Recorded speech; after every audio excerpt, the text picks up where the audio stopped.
Subscribe for more mysteries, unsolved and unexplained. Welcome back to The Explainer.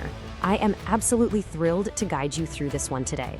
We're looking at one of the most sprawling, complex, and just enduring cold cases in modern history, the enigma of the Isdal Woman. We're going to unpack a 50-year-old mystery looking at the actual evidence, the data, and the incredible scientific breakthroughs investigators have pieced together over the decades.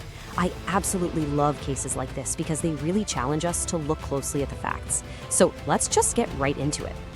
Okay, let's dive into this. I want you to really think about the sheer psychological weight of erasing your own identity. I mean, how is it physically and psychologically possible for a person to meticulously erase every single trace of their existence before they die? We're not just talking about, tossing a wallet into a river. We're talking about a systematic, deliberate scrubbing of a human life from the historical record. To understand how truly bizarre this whole thing is, we've got to start at the very beginning. So the story officially kicks off on November 29th, 1970. A father and his two young daughters were out hiking in Isdalen. Now, locals actually call this place Ice Valley or even Death Valley because the terrain is treacherous and it's got a pretty dark history. Anyway, nestled out there among the freezing scree, they made a really gruesome discovery. They found the body of a woman. The front of her body and her clothing were severely charred, which made her face totally unrecognizable. Her hands were clenched tightly up near her torso, and the autopsy later revealed she had a bruised neck, which hints at a fall or maybe a blow, and, most horrifyingly, there was soot in her lungs. That meant she was literally still breathing while she was burning. Now, despite how violent and chaotic that scene was, the artifacts left behind reveal this chilling level of meticulousness.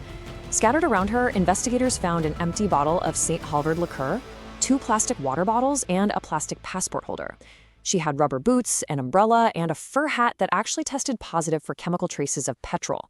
She was also wearing a watch, 2 earrings, and a ring. But here is the absolute most baffling part. Every single identifying mark, label, and tag on her clothing and her personal belongings had been systematically cut out or rubbed off. Whoever this woman was, she, or maybe someone else, went to extraordinary lengths to make absolutely sure these objects could never be traced. So the crucial point is, the autopsy revealed another staggering detail. Carbon monoxide poisoning wasn't the only cause of death here. Her stomach and blood contained the active ingredients of an absolutely massive overdose. We're talking 50 to 70 phenobarbital brand sleeping pills. And, as if that wasn't enough, investigators found another 12 pills just lying on the ground right next to her body.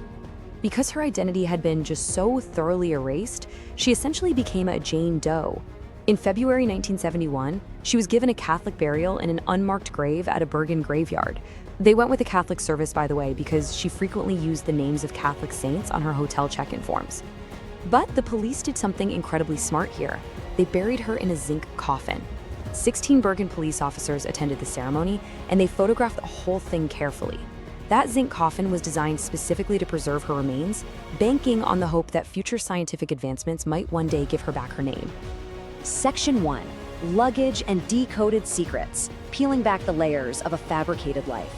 All right, to peel back the layers of this completely fabricated life, investigators started with 2 suitcases that were abandoned at the Bergen railway station, found 3 days after the discovery of her body. Inside, they hit a treasure trove of strange clues.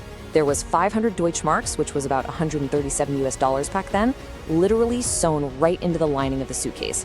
They found assorted Belgian, British, and Swiss coins, alongside wigs, makeup, and some eczema cream. They also pulled out a pair of non-prescription sunglasses that actually yielded partial fingerprints, and those perfectly matched our mystery woman. But the absolute biggest find was this notepad filled with weird codes. The police brilliantly decoded this pad, and it revealed encrypted sequences representing the exact dates and locations of her extensive travels all across Europe.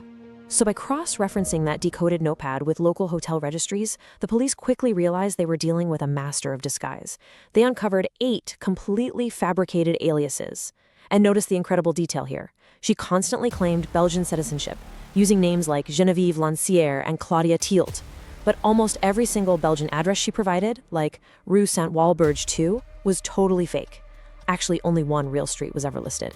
Hotel staff noted she was a polyglot. She spoke German, Flemish, and some broken English. She frequently wore wigs, she'd demand room changes the second she checked in, and interestingly, they noted she smelled pretty distinctly of garlic. Tracking her final days reveals this really chilling blank spot. On November 23rd, she checked out of room 407 of the Hotel Hordahemen.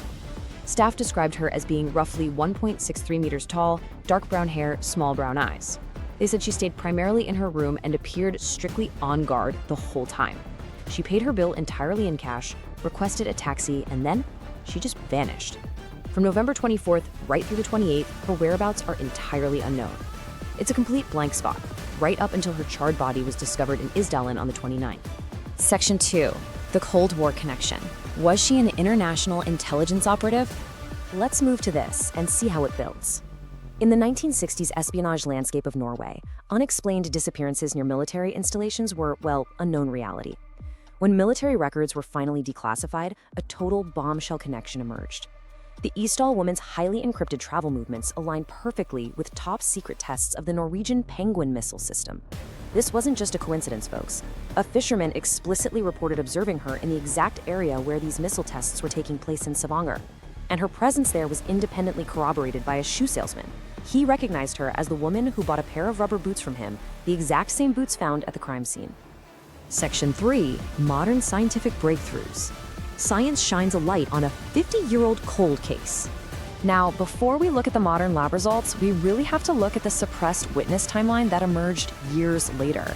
This completely shatters that initial solo suicide theory.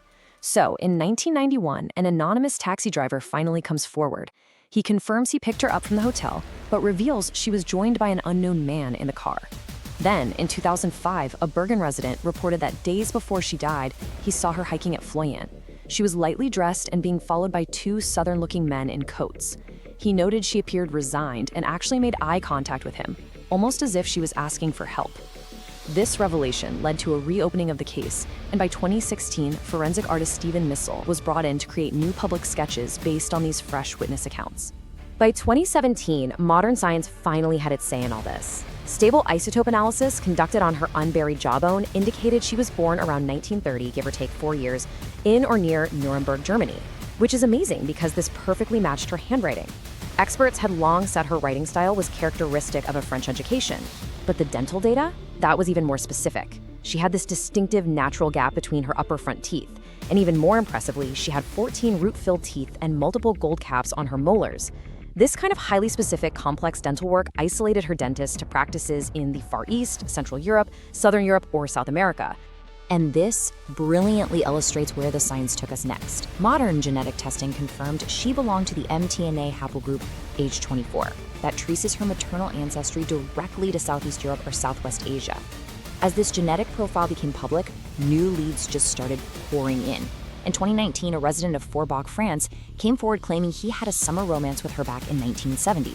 He confirmed she wore wigs to look younger than her mid-30s, spoke with a Balkan accent, carried a French passport, and received scheduled, highly secretive international phone calls. Section 4. Spies, sex work, and cover-ups. Impartially weighing the competing theories. So, we're left to impartially weigh the two major competing theories here. On one side, we've got the intelligence operative theory.